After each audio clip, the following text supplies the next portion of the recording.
I'm ready. I don't know about the rest of them. There was once a high school kid who could jump over a Volkswagen Beetle. There was also an instance where a kid could stand in the lake with the water up to his thighs and jump and do a backflip. There was also an 8th grader who was once standing on an outdoor basketball court, and he decided to pick up a stick and dunk that stick on the basketball court. Once, because he was so upset, he was so upset at a minister, a kid took rocks and threw them at the minister's pig, and he killed those pigs. Then, just to get away, he jumped a 40-foot ditch. Once, a college football player during halftime at Auburn University took a football and threw it as high as he could at the scoreboard, something that was only done by punters when they kicked the ball. He threw it, and he hit it. Now, these are all stories, but they are accurate of the greatness of Bo Jackson. Today, I would like to highlight for you the rise and fall of one of the greatest athletes ever, Bo Jackson. I want to do that by giving you a little information about his early athletic career, then take a look at his astonishing Major League Baseball career and his National Football League career. Then I'll go into his devastating injury, and then finish with his return to the MLB. In high school, Bo played baseball, football, and competed in track and field. His favorite being track and field, which is obvious because he set state records in track and field. But in baseball, Bo was being scouted by the New York Yankees.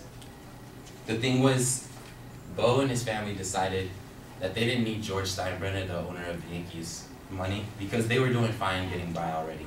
So Bo decided to attend the University of Auburn. As you can see here, here's Bo Jackson. And at Auburn, Bo played both football and baseball. Without a doubt, he greatly excelled in both sports. And his defining moment was when he was a freshman playing football at Auburn.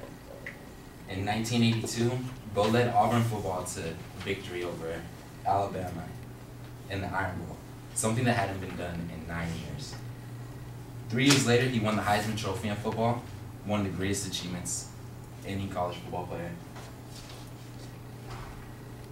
could achieve. Following his college career on June 1986, the MLB draft was in progress, and in the 4th round, the Kansas City Royals chose Bo Jackson. It wasn't until the end of the season, on September 9th, 1986, when Bo actually made his Major League debut.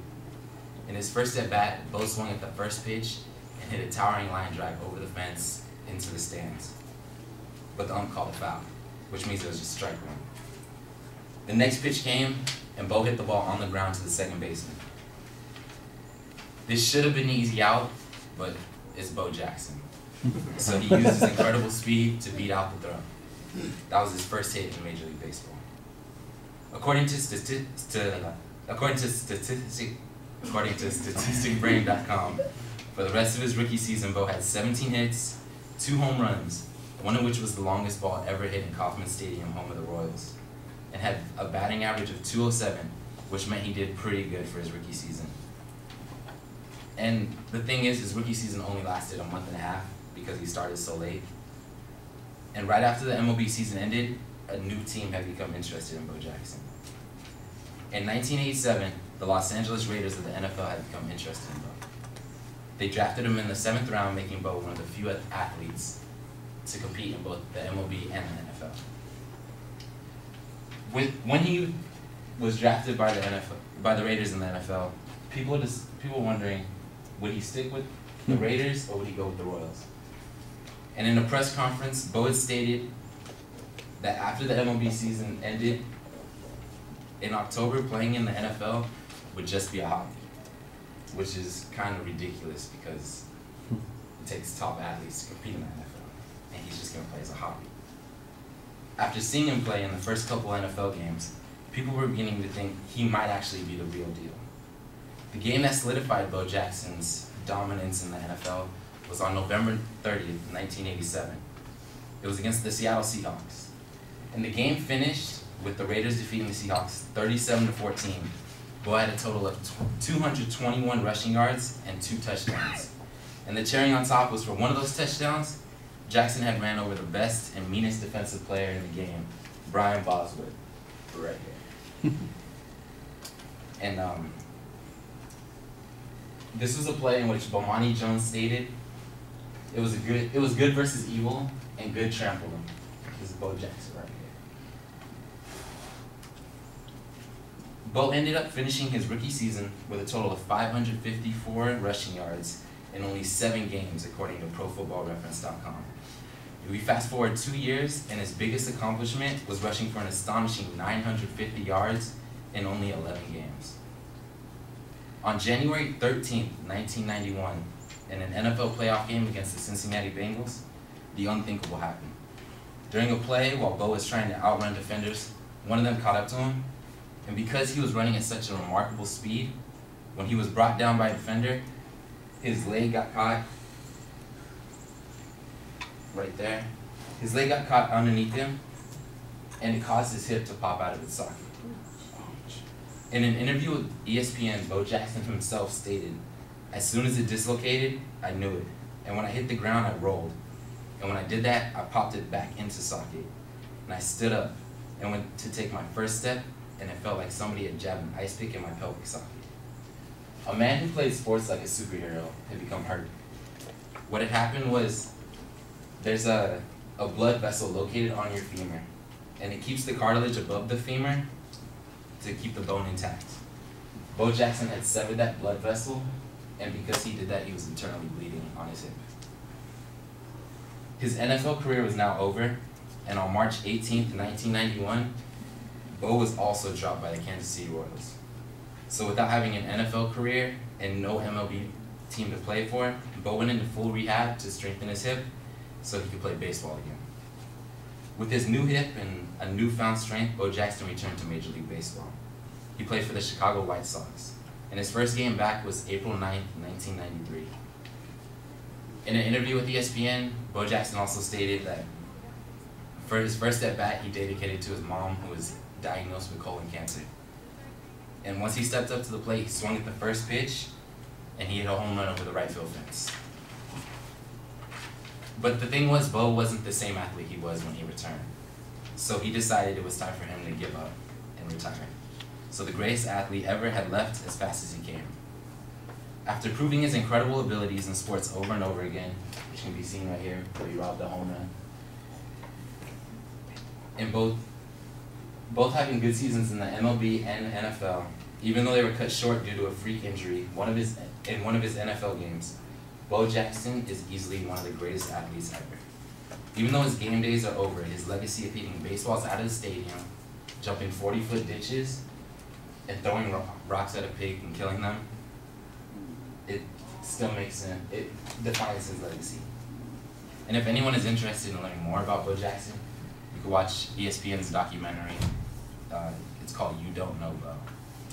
That's it.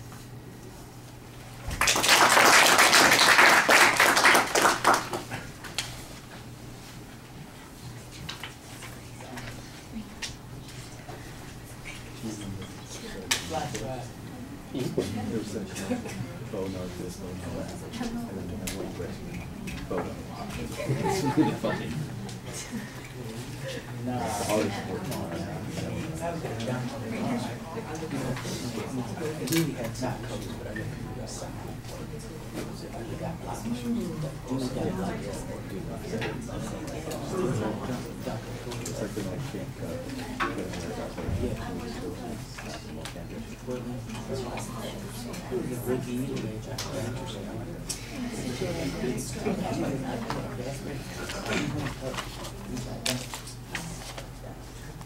So Jasmine, what did you think? In the beginning, I was kind of trying to figure out what he was going to talk about, because it was just different like stories about random things. But then once he said like the person, and he said the thesis went very well, the preview were very obvious, so I thought that was good. And then his citing was good as well, and his pictures complemented the speech very well, and how he elaborated about him and explained them to us was good. And then I liked his conclusion, and how he gave us extra info, like if we want to know about him, like get the documentary. Okay. Yeah, I like the opening too. I like the list of all those random things that you're talking about, and I can kind of tell. It's my first rodeo, as they say, that you're getting to a point and you're going to be telling us about somebody who did all those things. And I think I figured out pretty early. Well, you know what? I cheated. I looked at the name, so I knew who you were talking about. I thought that was coming up. So that was. I like that. I thought it worked really well, and the thesis was clearly stated. You have a good preview, a very good preview. It's primarily chronological in nature with the way it's organized, so it's not likely that we're ever going to get lost here. We're just following the chronology of his career, and I thought that worked pretty well.